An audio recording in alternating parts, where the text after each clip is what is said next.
Vamos lá, galera? Seguindo nossos estudos em movimento circular uniforme, agora eu vou apresentar para vocês duas novas grandezas que aparecem por conta desse tipo de movimento, tá? Que é um movimento que se repete. Quando um objeto sai de um lugar, ele faz todo um percurso e volta para o mesmo lugar. Quando aparece esse tipo de movimento, aparecem duas novas grandezas super interessantes. Para eu mostrar para vocês essa grandeza, a gente vai fazer o seguinte. Vamos supor que eu tenho aqui, esse objeto seja um corredor, ok? E isso aqui seja uma pista circular no total de 100 metros, ok? 100 metros. O que acontece é o seguinte, aqui da onde ele parte, vai ser o zero, certo? Ele parte da posição zero, ele vai dar a volta 20, 30, 40, 50, 60, 70, 90 e vai, quando ele voltar para o zero, na verdade, vai ser o nosso 100. Ele deu uma volta. Considerando que a posição inicial seja zero, a gente vai assumir que a velocidade desse cara não muda. Note que no movimento circular, a gente falou na aula anterior a respeito da velocidade, que ela vai ser uma velocidade tangencial. Vai ser nesse sentido aqui. Então, a cada momento que o meu atleta aqui se posiciona em algum lugar, a velocidade dele assume uma nova direção, que vai ser tangencial, ok? E aí ele vai dando a volta na nossa pista. Tá aqui, ó. Pronto, tangencial e vai dando a volta na nossa pista. Essa velocidade, a gente falou na aula anterior, no finalzinho da aula anterior, que ela pode ser constante. A gente vai ter uma aceleração centrípeta, que vai manter o meu atleta dentro da pista, certo? O que vem a ser a aceleração centrípeta? Vai ser o atrito. Conforme ele vai correndo, ele vai curvando, e se não fosse o atrito, ele ia direto, né? Por conta da velocidade ser linear. Mas ele consegue fazer essa curva. À medida que ele faz a curva, ok, a velocidade é constante. Ele mantém o mesmo pique durante a corrida. Se a velocidade é constante, a gente pode supor, tá? A gente pode pegar e utilizar esta fórmula. Esta fórmula aqui é do movimento retilíneo uniforme. Bem, esse movimento aqui está longe de ser retilíneo. Mas como o valor da nossa velocidade vai ser constante, a gente pode usar essa expressão aqui que ela vai conseguir calcular coisas que têm a ver com este movimento. Como assim? A minha posição inicial com o meu atleta vai ser zero. Então, aqui vai dar zero. Então, a minha posição do atleta, a posição final, certo? Ela vai ser igual a velocidade vezes o tempo, correto? Eu vou pegar isso aqui e escrever aqui em cima, ó. A posição final é igual a velocidade vezes o tempo. Note o seguinte, se o meu atleta der uma volta completa, a posição final é equivalente a uma volta, que no caso desse exemplo seria os 100 metros, correto? 100 metros. Se a velocidade dele, vamos dizer que ele mantém uma velocidade de 10 metros por segundo, isso vai ser igual a 10 vezes o tempo. E aí eu consigo calcular o tempo. O tempo é igual a 100 dividido por 10, que é 10. T é igual a 10. Ok. Isso significa que se eu tiver um T de 20, por exemplo, quer dizer que ele deu 2 voltas. Se eu tiver um T de 30, ele deu 3 voltas. Mas uma coisa bem interessante acontece aqui, que é o seguinte. Quanto tempo leva para ele dar uma volta? 10 o quê? 10 segundos aqui, que a gente está usando metros, 100 metros, e a velocidade dele é 10 metros por segundo. Então aqui vai ser 10 segundos. Esse tempo aqui, de 10 segundos, a gente pode chamar ele de período. E olha, o tempo é diferente de período. Em geral, a gente escreve tempo com uma letra minúscula e o período com uma letra maiúscula, ok? Em geral, não é regra. Mas a ideia é a seguinte, o tempo é uma coisa que sempre vai passar, certo? O tempo ele passa, a gente não tem controle sobre ele. Então, se esse meu atleta der uma volta, o tempo vai para 10. Se ele der a segunda volta, o tempo vai para 20. Se ele der mais uma volta, o tempo vai para 30. O tempo vai passando. Mas existe uma coisa que não muda. O que não muda? É o tempo que leva para ele dar uma volta. Na segunda volta, ele demora 10 segundos. Na terceira volta, ele demora 10 segundos. Na quarta volta, ele demora 10 segundos. Isso quer dizer que esse tempo que não muda, que é o tempo que está associado ao perfil do atleta, ou ao desempenho do atleta, esse tempo é o período. Período é o tempo necessário para completar um ciclo. No caso aqui, uma volta. Isso vai ser o nosso período. Tempo minúsculo, período maiúsculo. Então, quando eu venho nas minhas contas e eu, ao invés de colocar aqui, 100 seria uma volta completa. Se eu colocar 200, certo? Eu vou achar um valor final aqui de 20. Esse 20 é o período? Não, é o tempo. Por quê? É o tempo total que ele levou para dar 2 voltas. Mas, quando eu coloco somente o percurso de uma volta exata, ok? Uma volta exata é o 100. Aí muda todo mundo aqui de novo, 100, e aqui vai para 10. Esse tempo é o tempo mesmo, o Tzinho, ao mesmo tempo que ele assume o valor do período. Nesse caso, o tempo necessário para dar uma volta completa é exatamente o período. Aí, nesse caso, eles são idênticos. Depois de 3 voltas, o período muda? Não, o período é do atleta, é 10 segundos. O tempo é 30. Mas no caso de uma única volta, o tempo necessário para dar uma volta é exatamente o período. Então, com isso está apresentada uma nova grandeza que vai receber o nome de período. Existe uma coisa muito importante que é o seguinte: o período, a gente vai criar uma fórmula para ele. E como é que vai ser essa fórmula? Essa fórmula vai ser a seguinte: ao invés de eu colocar posição final, vamos colocar que a posição final corresponde a exatamente uma volta.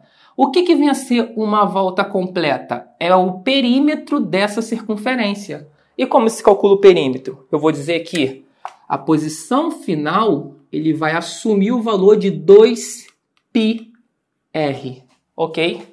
2πr é exatamente o valor do perímetro. Se eu pegar e calcular aqui 2 vezes π vezes o r dessa pista, dessa trajetória, eu vou achar o valor 100, que é o que a gente tinha definido antes. Aí, para isso, eu tenho que determinar o valor de r, certo?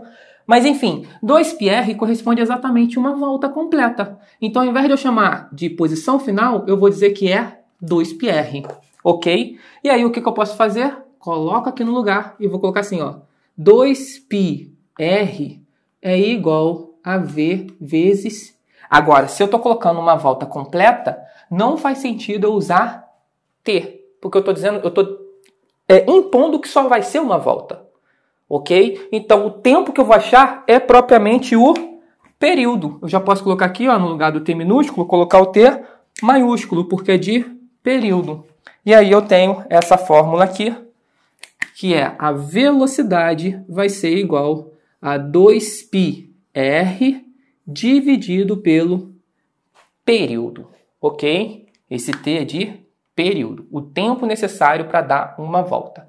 Então, se eu tenho o raio agora pode ser uma pista qualquer, eu determino o raio, determinei o raio, calculei o período, ou seja, o tempo necessário que ele levou para dar uma volta, aí eu consigo determinar a velocidade, que vai ser uma velocidade média, ok? Mas como a gente está falando de movimento circular uniforme, a velocidade média é a própria velocidade, ok? É só um detalhe a mais aqui, para não ficar na dúvida de que tenha outra velocidade. Além do período, junto com o período surge uma nova grandeza, que é a frequência. O que vem a ser a frequência? A frequência ela vai partir para um outro lado, que é o seguinte: o que é uma coisa frequente? É uma coisa que acontece tantas vezes, dado o intervalo de tempo. Por exemplo, eu fico o dia todo numa sala. E aí, durante o meu tempo na sala, uma pessoa entra 3 vezes nessa sala e sai. Então, eu posso dizer que isso acontece todo dia. Todo dia que eu fico naquela sala, a pessoa entra 3 vezes e sai. Então, eu posso dizer que a frequência daquela pessoa é de 3 vezes por dia. Correto? Todo dia ela aparece 3 vezes. Eu posso dizer aqui, ó, que esse cara, no exemplo anterior, onde a pista tem 100 metros, certo? A pista tem 100 metros e a velocidade é de 10 metros por segundo. É o seguinte, a cada 10 segundos, correto? A cada 10 segundos, ele faz uma volta. Aí eu posso perguntar para você, qual é a frequência desse cara em minutos, ok? Como assim minutos? Você vai esperar 1 minuto e vai ver quantas vezes ele vai executar aquele movimento. Então, note que a cada 10 segundos ele dá uma volta. Como 1 minuto tem 60 segundos, então é de se esperar que ele dê 6 voltas. Então, a frequência do cara é de 6. 6 voltas por minuto, ok? E existe uma relação muito interessante entre a frequência, que a gente vai chamar de F, em geral é um F minúsculo, e o período. A frequência vezes o período é igual a 1. Essa é uma relação muito importante. Que é o seguinte, a frequência, aqui a gente calcula a frequência em 1 minuto. Mas existe uma coisa bem interessante que é a unidade padrão da frequência que a gente utiliza é essa aqui, ó, é o Hertz. Eu vou ter que a frequência ela é dada em Hz. O que é Hz? O que é Hertz? Seria o seguinte, quantas voltas esse cara dá em 1 segundo, ok? Ou seja, olha só, ele precisa de 10 segundos para dar uma volta. Só que a unidade padrão não é a única. Como eu falei antes, aqui eu calculei a frequência para 1 minuto. Eu posso calcular a frequência para 1 dia, que foi o exemplo do cara entrando na sala durante 3 vezes ao dia. Com que frequência você come? Eu como 5 vezes por dia. Isso é a frequência. Só que no padrão, na física, a frequência ela é dada em segundo. Então, quantas vezes aquilo ocorre em apenas 1 segundo.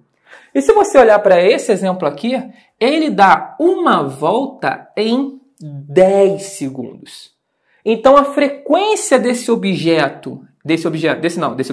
atleta em Hertz, que é um tempo de 1 segundo, não pode ser 1, por exemplo. Porque se a frequência fosse igual a 1, se a frequência fosse igual a 1 Hertz, quer dizer que ele dá uma volta em 1 segundo. E na verdade não, ele leva 10 segundos, ok? Se ele leva 10 segundos para dar uma volta, em 1 segundo ele fez quanto dessa volta? Na verdade ele fez 0,1. 0,1. 0,1 da volta ele faz em 1 segundo. Aí mais 1 segundo ele faz mais 0,1, mais 1 segundo ele faz mais 0,1, mais 1 segundo e depois de 10 segundos, que aí vai ser 10 vezes 0,1, aí ele dá uma volta. Então a frequência desse atleta é de 0,1, ou seja, é menor que 1. Ele não consegue completar uma volta em apenas 1 segundo. Então quando eu peço a frequência em Hertz, quer dizer que eu estou querendo que você determine quantas vezes isso ocorre em 1 segundo. E pode acontecer, que é esse caso aqui, que não ocorra nem sequer uma vez. É um pedaço que ocorre em 1 segundo. Ele não completa uma volta, ele só faz um pedacinho de uma volta por segundo. Então, Hertz é no intervalo de 1 segundo, ok? E aí, como é que fica essa relação aqui? Uma relação super interessante. Vou passar essa fórmula para cá, para ficar aqui no final do quadro. V é igual a 2πr dividido pelo período. Essa relação é super importante. E aí a gente tem a seguinte relação, que é o seguinte. Se eu tenho que a frequência vezes o período é igual a 1, é isso aqui, ó. O período, a frequência, melhor, é igual a 1 dividido pelo período. Olha que legal. Quanto vale o período deste atleta? Este atleta ele tem um período de 10 segundos, ou seja, ele leva 10 segundos para dar uma volta. Então, a frequência dele é igual a 1 dividido por 10, que é igual a 0,1. Se o período está em segundos, isso aqui já vai sair em Hertz. Ou seja, 0,1 Hz. Agora tenha cuidado, porque se o período tiver em minutos, aí você vai calcular a frequência? Vai, mas não vai estar em Hz no final. Então, se você tem a frequência, se você tem o período, basta você pegar 1 dividir pelo período, você acha a frequência. E isso vale também o inverso, porque eu posso jogar o período para cá, frequência para o outro lado, e eu tenho o seguinte, período é igual a 1 dividido pela frequência. Que no caso, 1 dividido por 0,1 dá 10. 10 o quê? Agora segundos. Período é segundos, no caso. No Sistema Internacional, frequência... Aliás, no Sistema Internacional, período vai ser sempre dado em segundos. Esse é o padrão internacional, né? Do sistema, metro, segundo e tudo mais que a gente tem utilizado. E a frequência, por consequência do período estar em segundo, a frequência sempre vai ser dada em Hertz no Sistema Internacional, tá bom? Então essas são duas novas grandezas que vão aparecer constantemente nos nossos exercícios de movimento circular. Por quê? Porque o cara ele não vai falar que esse cara tá dando volta, tá na 5ª volta, tem 2 horas. Ele não vai falar isso. Ele vai falar que esse cara dá uma volta em 1h30. Acabou. Agora, quanto ele vai ter andado na 5ª volta é outra história. Então, quando ele fala que o cara dá uma volta em 1h30, um exemplo, ele está te informando o período. Ok? Ou ele pode falar, ó, esse cara já deu 5 voltas nesses últimos 3 minutos. Agora, se ele está te informando as 5 voltas nos últimos 3 minutos, você pode usar esses dados para calcular tanto o período quanto a frequência. Tá bom? Eu espero que tenha ficado claro. São duas novas grandezas, frequência e período. Período, ele se assemelha com o tempo, ele também é medido em segundos, minutos, hora, ok? Só que a diferença é que o período é um valor fixo, é um valor que não se altera depois. Ó, eu calculei o período, não vai mudar. O tempo vai passando, o cara dá 15 voltas, por exemplo, o período de rotação da Terra, de translação, 365 dias. Esse é um período. Então, não quer dizer que a gente está preso nesses 365 dias. A gente está aí, 2020, 2021 e por aí vai aumentando. Só que toda vez que ele dá uma volta, ele leva exatamente 365 dias, ok? Um pouco mais, para falar a verdade. Mas vamos lá.